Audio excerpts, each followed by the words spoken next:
Hey everybody, welcome back to the Hiraeth and Other Words podcast. I am your host, Timothy Mangle. And this week we're doing a solo episode. And normally I have a topic that I'd like to share with everybody, that I dissect and kind of dive into. But this week we're going to be doing things a little bit differently. I just feel like it's time for me to kind of share my story and where my spiritual journey has really taken me over the past 14 years that I've been spiritually active, let's say. And the reason that I'm doing this is because I've noticed that I'm starting to get a lot of new listeners to the podcast who don't know me personally or know me through some friends or something like that. And I'm very grateful that you're here and that you're listening. I really do appreciate that. So I figured it was time to share my story, share where I've come from, because I feel like it'll really help understand. It'll really help everyone understand the heart behind this podcast and why I do it. And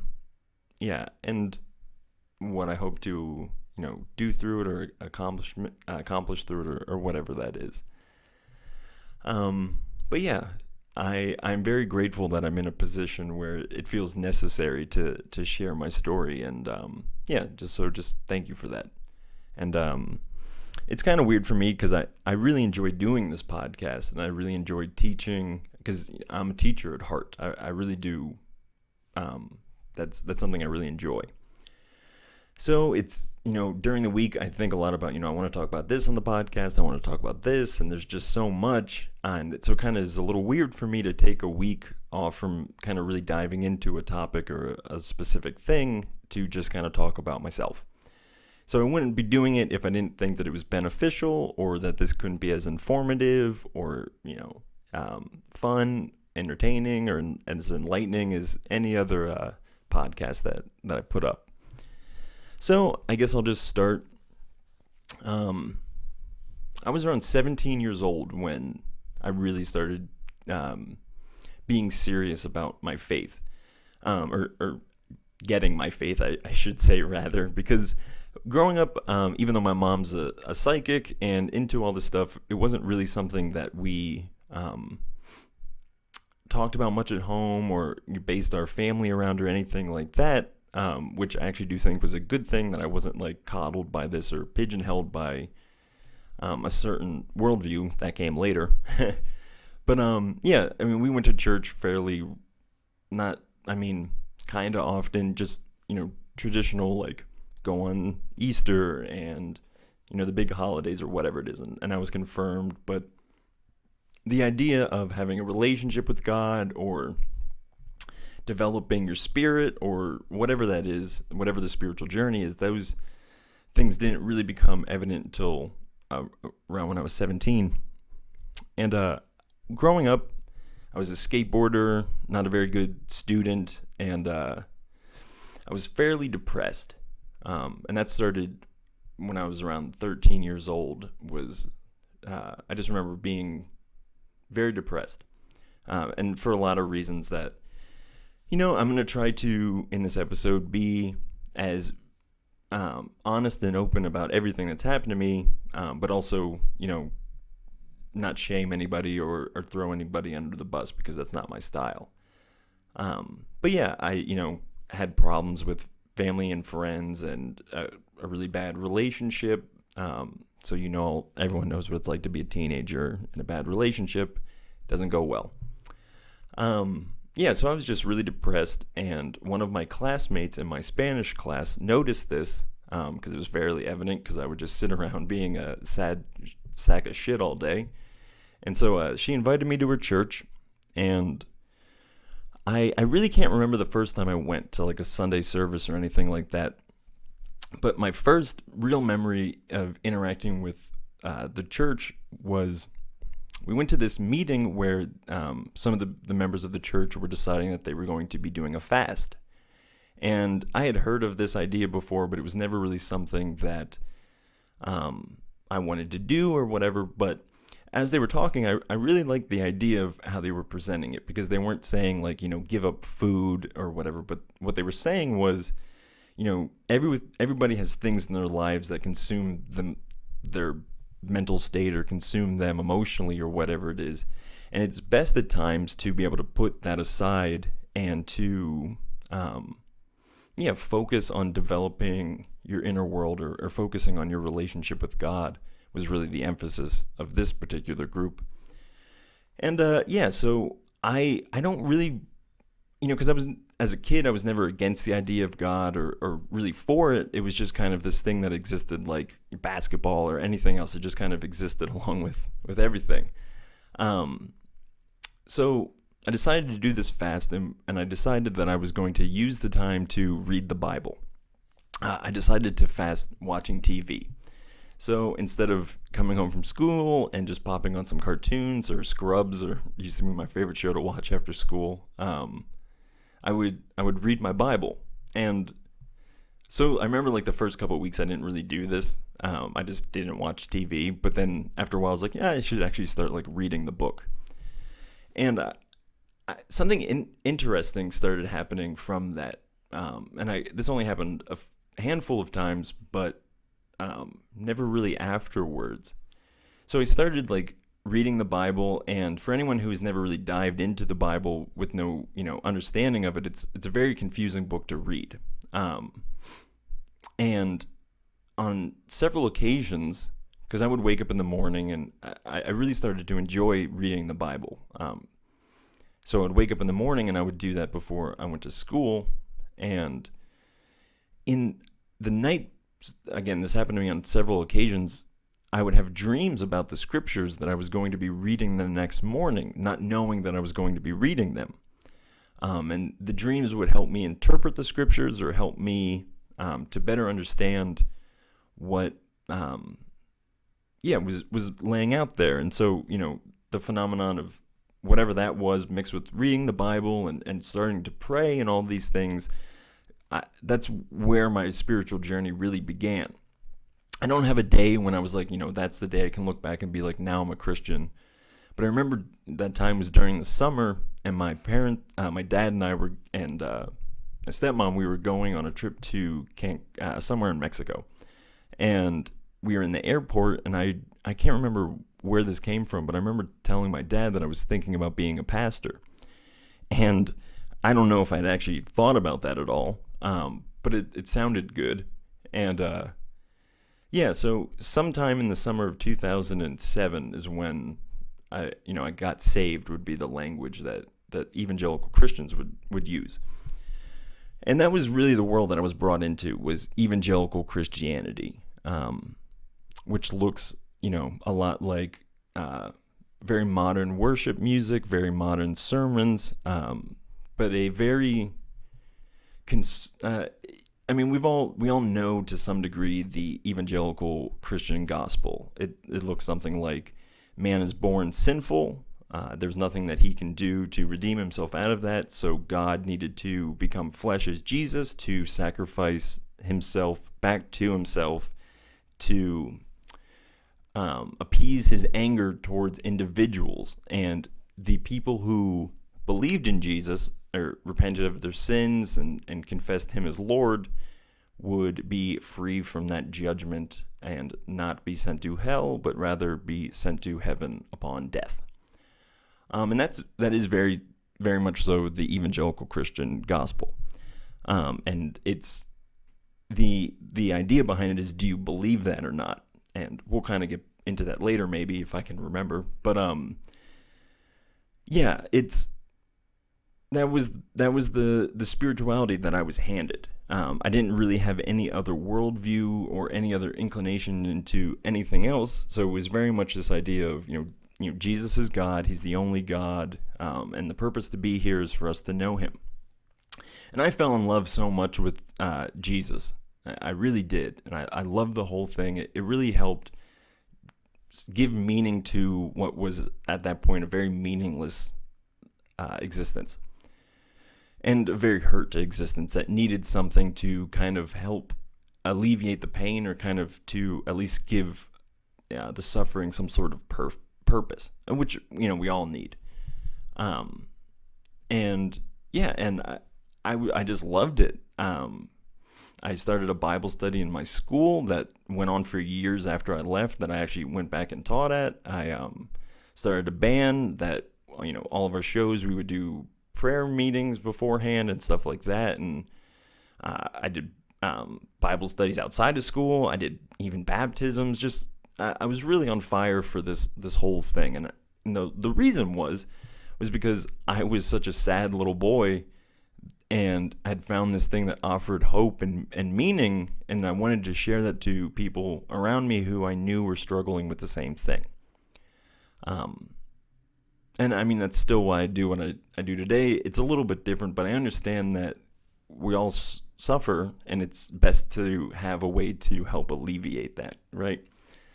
So, this went on for, I guess I was in 10th grade when that happened. And so, I never really wanted to go to college or anything like that. And I had this idea of being a pastor, but somewhere along the lines, I decided I wanted to be a missionary. And I originally wanted to go to Russia, but I had a friend who used to work with an organization called Youth with a Mission, or YWAM. Youth with a Mission, or YWAM, I'm going to probably be calling it YWAM for the most part, is an international organization that has several different training programs or schools to help develop individuals as Christians, to equipped missionaries for work on the mission field, whatever it was. There's biblical studies. I'll dive into that in a little bit. But so I talking to my friend, she decided she said to me, it's probably best that you go to a place that has really good teachers and all these things first, before kind of going off into just the vast wilderness of Russia. So I decided I would go to Taiwan and do some of the training programs there. So this was around the September 2009 was when I moved to Taiwan. And, it was a really amazing experience. I want to dive into kind of everything that I did there first, and then I'm going to kind of talk about my spiritual journey alongside of that. So I did this first training program called Discipleship Training School, or DTS. DTS is about 5 or 6 months long, depending on where you go, which country or which part of the organization, part of YWAM you go to.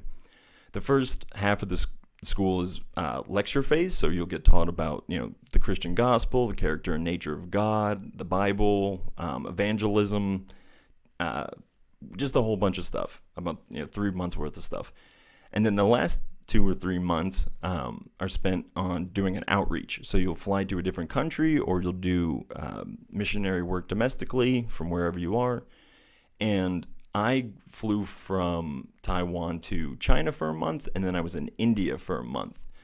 Really didn't like China, and I'll go into that in another episode that I have planned. But I really loved India, and I was tempted to stay there, but felt like I was supposed to be in Taiwan. And so after that school was done, I went on to something that was called the School of Biblical Studies, or SBS. SBS was a 9-month program where I would study at the end, I would have read the Bible 5 times from start to finish. I will have color-coded the whole Bible, as well as broken it down into my own sections and chapters, and given names for each section and all these crazy things. I ended up having to essentially write my own biblical commentary, which was the homework of the school. Is you write a commentary on each of the books or the chapters, and you have to write a historical report and all this stuff. So I have this huge stack of biblical commentary written by Timmy Mangle that will probably never see the light of day. But that was such I met so many wonderful people during that time, and it was such a really, really challenging time because the work was very hard, but also, I mean, one other time of ever gotten to spend that much time reading the Bible or studying the Bible. I haven't ever since or before then. So I'm very grateful for that. Now, after SBS is this kind of follow-up program that's called the Titus Project. The Titus Project was this little 3-month course. The first month was essentially just teaching you how to be a teacher. The whole idea of the Titus Project was, listen, you just spent 9 months studying the Bible. It's best that you take that information and go teach it to somebody. It's not best that you just kind of sit on it. So did 1 month of kind of learning how to be a teacher, and I had already done some teaching and whatnot, so it wasn't too hard or new to me. But then I ended up getting to go back to India. I got to spend 2 months there traveling around. I mean, we were in a new town almost every other night. And we were teaching at Bible colleges, at churches, whatever, pastor seminars, just all these crazy things. Yeah, and like I said, I really I love India. I would love to go back. Food, people, everything is amazing. I am a little bummed that I didn't get to go in my time of spirituality where I appreciated Hinduism more. But who's to say that I won't end up getting to go back there? So after Titus Project, I actually went home to the States for a little bit and did some fundraising. So what that means is the organization that I worked for didn't pay. It was a nonprofit, so it didn't pay its employees. So you'd have to go home and raise your own support, or come having your own support, or whatever that would be. So I went home and I did that. I found a bunch of individuals who were willing to give to me. My church was also willing to give to me, as well as some family members. So because of all of that, because of all this beautiful generosity, I was able to have a fairly comfortable life in Taiwan, which wouldn't equal a fairly comfortable life here in the States. But yeah, I was very grateful for those people, and it was very nice to know that people believed in me and that they supported what I was doing. So during my SBS, I actually met this guy named Caleb, who's from Canada. So Caleb from Canada quickly became one of my closest and dearest friends. And the relationship and the bond that I have with him is really inexplicable, because we started the skateboard ministry together during this SBS. We ended up meeting and having conversations about, we both skateboarded, and we wanted to help the skateboarders of Taiwan come to have a relationship with Jesus. I mean, that was the whole purpose of being a missionary. So while I was doing all this schooling, Caleb and I started this ministry. So I go home for a little bit, promote this ministry, kind of get some support for it, go back to Taiwan, and what I'm doing is studying Chinese part-time and also doing this skateboard ministry with my buddy. And that went on for about 3.5 years. So what did my spiritual journey kind of look like throughout that whole thing?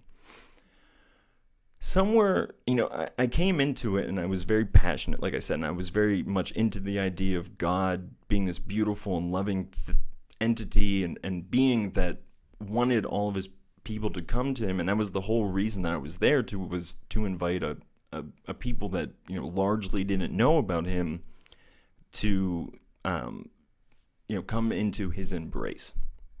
Now, according to the Christian gospel, like I mentioned earlier, anyone who doesn't believe that Jesus died for their sins and rose from the dead, literally, that actually happened, that those people would be condemned to hell for forever. Now, I was told this. I really struggled with it for a long time, but then when I got into YWAM preached this message of that they were non-denominational and that they were open to every Christian branch, which wasn't the case. It was very much an evangelical Christian organization with the understanding of, I say this is, there are many Christian gospels. There's many different interpretations of what the good news of Jesus Christ is. But this organization across the world is very much a evangelical Christian gospel, which again is, without faith in Jesus Christ as your Lord and Savior, you will be condemned to hell for forever. And like I said, I really wrestled with this, but YWAM essentially said to me, and I'm not trying to throw them under the bus, but it was like, listen, you can't be a Christian and not believe in this. And I know that now that they only believe that because somebody else told them that, and somebody decided that at some point in time. And I don't necessarily believe that that's true now. In fact, I don't believe that that's true now. But yeah, we're jumping ahead a little bit. So I was really, I had a hard time with this because I was living in this nation that was, there's 23 million people when I lived there, and 2% of them were confessing Christians, which meant a lot of people, if the nation of Taiwan just stopped, would have been, condemned to eternal conscious torment. And that weighs on a compassionate person such as yourself. Caleb and I spent a lot of time praying and asking God to move through our ministry, and he did. People with problems in their life were able to figure them out and handle them because of the message that we handed to them, that God was with them, that God loved them, that God had a plan for them. And these, several individuals that we worked with were, actually very grateful for that. But a lot of the people that we tried, witnessing to and evangelizing to just didn't have any interest in it. And, it's understandable because it's not their religion. It's not their worldview. It's not their culture. And, I can go into a whole other thing about that. But it was just very difficult for me, for multiple reasons, to not see these people coming to know Jesus. One of the reasons it was difficult was because I had such a close and personal relationship with God when I was first over there that I just wanted everyone else to have that, because that sensation feels like contentment or just inner peace, so I want everyone to have that, and I would hope everyone wants everyone to have that. So I kind of lost where I was going there, so I'm just going to jump in at some random point. Caleb and I started a little church. It didn't have too many people, but we were meeting fairly regularly and meeting with people and going through the Bible and all that stuff. But I was quickly being discouraged by, just like I said, the fact that for the most part, people didn't care about this. And another reason that it was so frustrating was because I was getting a lot of pressure from my church back home of, hey, why aren't more people being converted? We're helping you out with X amount of dollars a month, and we would like to see more people being saved. And it was never really said that way directly, but it was very much heavily implied. And towards the end of my time in YWAM, I ended up having to come back to the States, and I lost some support just from individuals that I had to try to make up, and also I had to meet with my church and try to help them understand everything that I was doing over there, why it was so difficult to convert Buddhist out of and Taoist out of their, because the thing about Buddhism and Taoism is that it's not so much a religion, but it's more so a philosophy. And the difference between religion and philosophy is very much about how do you live your life. So there is very much so an American way of doing things, an American culture, and we don't really have anything in a religious or a philosophical sense that we would equate that to. But I remember a buddy of mine who's a missionary in Thailand said one time, he's like, for the Thai people, to be Thai means to be Buddhist, and to be Buddhist means to be Thai. Like, you just can't separate those two things, which is something that we don't really have here in the West, because we believe you can choose your religion and all those things. Now, so, I'm working I'm going to school, I'm learning Chinese, I'm starting this ministry, I'm meeting with people, I'm having conversations in my second language, I'm trying to teach the Bible in my second language, and I'm having very little interest and very little success. People back home are starting to question what I'm doing over there and if it's really worth the financial investment.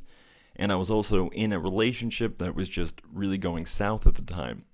So I was back in the States, and this was in the summer of 2014, and that's around, I lost a bunch of support, and I ended up I only came home for 2 months, and I ended up extending it for 2 more months.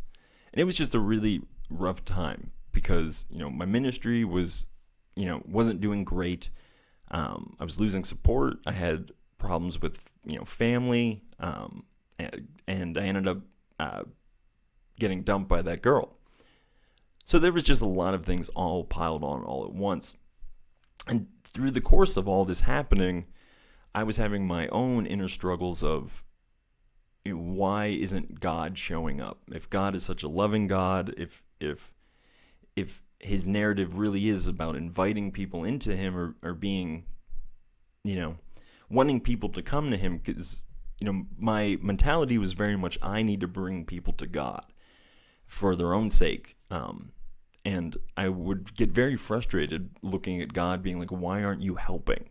Why is this so difficult? And all those things. And, why aren't you helping with my relationship? Why aren't you helping with my finances? And a lot of those things just continued to snowball. And see, the thing with evangelical Christianity is, faith is the thing that saves you. And therefore, to them, doubt or anything like that seems to be this thing that condemns you to hell, whereas really faith is just, it's something in place of doubt. Anyways, I really began to question whether or not God was real. And this struggle, I did this dance between not really believing in God anymore, but also knowing that I needed to be a Christian, because if I wasn't a Christian, then I would go to hell, and that doesn't sound great. And also, I remember having good times with God and Christianity, and so I wanted to be able to regain that. And I did this weird balance of all those things for, I'd say, 10 months. Part of that time was over in Taiwan, and part of that time was in the States. After my time home, trying to regain support and all those things, I remember the day I flew back to Taiwan, or rather the next morning after I got back, I woke up pretty early in the morning with jet lag, and I went out to the beach, because I lived pretty close to the beach at the time, and I remember sitting on the sand and being like, I'm done. I'm just done with being a Christian. I'm done with being a missionary. I'm just done. And it was a very weird time because I had spent so much time in the States, and because of the way my visa was set up, I actually wasn't allowed to go back to the States until the next year. So I ended up having to stay in Taiwan for 4 or 5 months, something like that, with this heart of, I don't want to do this anymore. I don't want to be a Christian. And and so that was a very hard time. I moved back. I ended up moved back to the States, and I moved back very much feeling with my tail between my legs, of feeling like I had failed in Taiwan, or that I had, because I went over there with such grand expectations of, saving a nation and bringing them onto God, and I barely scratched the surface of it. And the weight of all of it was just crushing me. Because I was trying to, save these people from hell, and I didn't necessarily see God doing anything. Now, again, I don't subscribe to that narrative of reality anymore, and we'll get to that. But, that's very much how I interpreted everything that I was seeing. So I came home, and I did that dance for a while of trying to balance everything, and I just got tired of it. And I remember remembering that there's this Bible verse where one of the writers of the New Testament is writing a letter to a church that is dealing with a troublesome member who can't stop being rebellious or wild or something like that. And what he says to them is, it's best for you to hand him over to Satan for a little bit so you may have him back for forever. And I was thinking to myself, maybe that's it. Maybe that's what I need, is to just hand myself over to Satan so that I could be back for forever. And not that I did some weird like satanic or occult ritual to make that happen. What that means is I just stopped living by the narrative of, you're a Christian, you're supposed to do X, Y, Z, or you're supposed to believe X, Y, Z. And this is, I mean, if you have listened to the podcast before, you'll hear me very much so railing against ideologies or people telling you how the world is, and, you know, not being able to question those things, because that was a very big problem within YWAM, is that we weren't allowed to question. You know, I had some friends who were teachers in some schools, and they had presented some alternative takes on the Bible to some students, and they got reprimanded for it. So there was just a lot of not so great stuff when it came to interpreting Scripture or understanding the depths and the breadths of Christianity. So I ended up, you know, moving out of the house that I was in because they were a family from church, and I'm like, you know, I feel like this next season is going to be very messy, and I don't want to put it on people who are just trying to do what's best for me. So I got a trailer with two of my buddies, and, you know, my mentality was very much just, I'm going to do whatever I want, I'm going to drink whatever I want, I'm going to smoke whatever I want, I'm going to say whatever I want, I'm going to believe whatever I want, and no one's here to stop me. And I did that for like a decent amount of time, and I very much rejected the narrative of I won't say very much, but I was done with God for at least a healthy while, and that, it really tripped me out, because for me, as I said earlier, you know, being young and not really understanding what the world is or anything, then this whole religion comes along, and it offers you like, hey, you know, here's a chance to have meaning and purpose in your life. And for me, that was really my only meaning and purpose for my whole life. And when it slipped away, I became incredibly nihilistic and incredibly discouraged about the state in which us humans found ourselves in. And I very much was trying to understand how life, you know, if life had any meaning to it. And the birth of, you know, what that conflict within me birthed was, I started meditating, and I also started reading a lot of books about people who were post-Christian, which I discovered was a growing number of people who were raised in this evangelical Christianity and was finding it wanting and left to varying degrees of severity. And it was cathartic for me to find people who were also struggling with this, that their meaning and their understanding of reality had been pulled out from underneath them. So I started getting into meditating, and I didn't really, you know, it was just very casual at first, and it still is very casual, but I would start having these really, you know, the only word I know to describe them is religious experiences that were very akin to other religious experiences I had during my Christian phase, or my missionary time, rather. And that was a huge conflict for me, was how does life apparently seem, because if you just use logic, life seems very meaningless. If you just look at the statistics of, if you look at the science, you know, there's no real evidence for a God other than creation itself. But again, that doesn't necessarily point back to it just from a scientific perspective. And that was very much so the mentality that I fell into, was traded, you know, evangelical certainty for scientific theories. Let's say that. So I was trying to balance these things of like, how do I have these religious experiences or deep, meaningful, and connected experiences, but also have a science and a means of interpreting reality that ultimately pointed to nothing beyond a happy accident.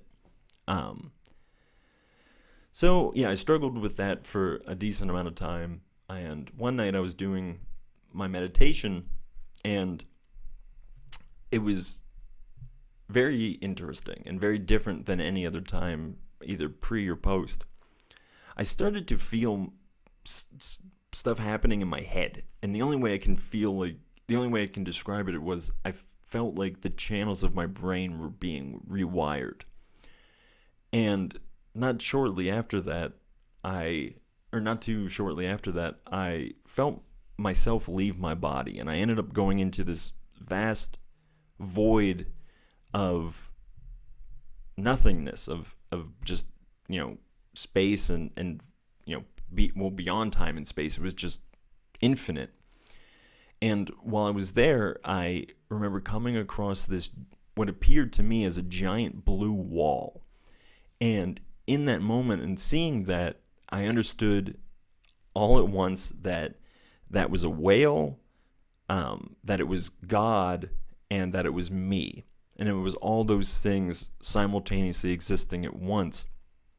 And if you're watching the video, I have a whale tattoo here because of that experience, a saint whale. But and he's holding my Bible, which I thought was a fun little detail. But yeah, and so I came back from that experience, and the only two things that I was really left with was I needed to move to Oregon, and that I remember the experience saying to me, pay attention to your senses. And from there, my practice began, how do I not be controlled by these emotions or these sense of meaninglessness or my feelings or my thoughts or whatever it is? How do I learn to control them? And it really is, again, if you've listened before, it's just about paying attention to them and not just surrendering and being washed away by them. So after that experience, and again having all this conflict within me, I decided to move to Oregon, and I went with just one question in mind that I really wanted to dive into: is what is God? And that was the driving force behind why I moved out there.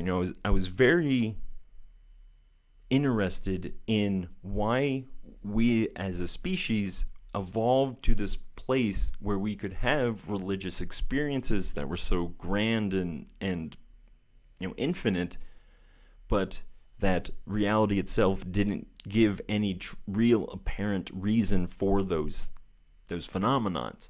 And just even you can't dissect a body and find a soul or a spirit or any of those things. Those are all word placement holder words for larger phenomenons that we don't fully understand. Anyways, I go out to Oregon with this thesis or this question of what is God. And so I started reading, books by famous atheists or famous theologians or famous psychologists, and just really tried to dive into the psychology of why humans are driven to interact with these religious narratives, whether that be Christianity or Buddhism or, pantheism or just whatever it is, that throughout human history, from the dawn of time, we've had religious stories. And, again, obviously there's some conflict there of, how can we have all of these stories and can they all be right? But then are we even asking the right question there? And so when I was in Oregon, I spent all of my time trying to figure out the answer to that question. I mean that, 98% of my time that I was awake was spent doing some sort of either spiritual practice or having just long times of thinking, and that I did so much thinking in Oregon. I remember waking up multiple times in the middle of the night, and I could still feel my brain thinking while I was sleeping. It was processing, and it was because I was just taking in so much information. Um, and I would do like just, I started fasting again. I started chanting. I started meditating.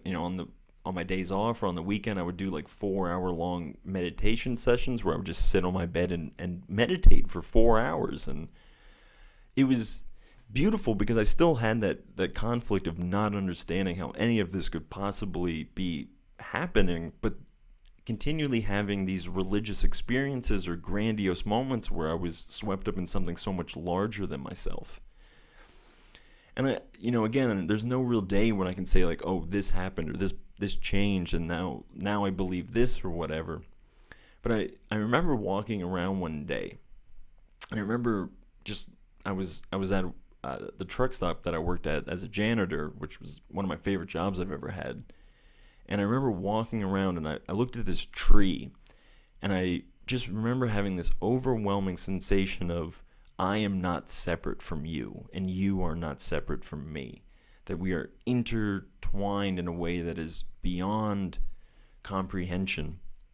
And I really began to understand that that's what the Christian message was trying to say. It was not that God was this far-off thing that people needed to be brought to him, but that he was everywhere, and he is everywhere, and that the proper mode of being is seeing correctly and embodying the right actions, and out of that blooming the kingdom of God or the experience of God. And I really started to understand that the purpose of humans being here was to help embody God. And that's the Christian message, right? God became flesh and dwelled among us. And yeah, so for me, my spiritual journey, there was a lot of heights and lows of questioning if it was real or just being soaked up in it or being completely deluded by it. But a big thing that happened was I went from seeing God as this singular entity beyond time and space that people were just lost sheep without it, trying to just going on, and whether there was my evangelical days or my nihilistic days, I still thought that people lived predominantly meaningless lives. But now I have this understanding or this interpretation of God as this thing that is saturated into all things, and that everything that is, that reality itself is alive and it's interacting with us, and that connection that I have between that leaf and that's God. That's, that God isn't just this one thing, but that it's all things, and that all things are one thing. And yeah, so for me that was really the journey, and now I'm at this place of how do I continue to see the oneness, and how do I continue to see God in everything, in the pain, in the suffering, in the absence, in the presence. Like it's all there. So yeah, I wish I could have dove into a lot of these things more, but I try not to make this 17 hours long. Yeah, but that's really what happened. I mean, there's a lot of details that I kept out of there, and stuff that yeah, I could elaborate on, but that's really just the gist of it. I hope that you found it informative, and I hope that you can kind of understand where I come from and what my heart is behind this whole thing. And really is, I just, whatever and however you connect back to God, I'm here to champion that, and I'm here to say that is, and again, God is such a placeholder for a word of, your own inner peace, or the whole purpose of reality, or when people say the universe, they're all talking about the same thing as this spirit that flows through everything and is present and as everything and has been present since forever and always will be. And I don't know. I moved out of this narrative of God, being beyond space and time, judging people and condemning them to heaven or hell, but understanding that heaven or hell are really just perspectives on how we're currently living the reality that is God. And that, yeah, there's nowhere to go, and there's only ways of being that better embody God or push it away. There's now, I again, I kind of see God as the peg that all of creation spins on, and that it remains steadfast, but everything continues to spin out of it, and it remains the same. It is only the things that are spinning out of it that are confused about the thing. Anywho, I think I'm gonna wrap it up because I feel like I'm probably just babbling on at this point. But yeah. If you enjoy this, I ask that you would just give us a like or subscribe or share this about. If you want to help the podcast out any more than just that, we have a Patreon that'll be linked in the description, so you can check that out. We have a bonus podcast that comes out bi-weekly, and yeah, there will be one coming out this week. So it's $1 a month is the lowest tier. There's other stuff that's a part of that, so check that all out.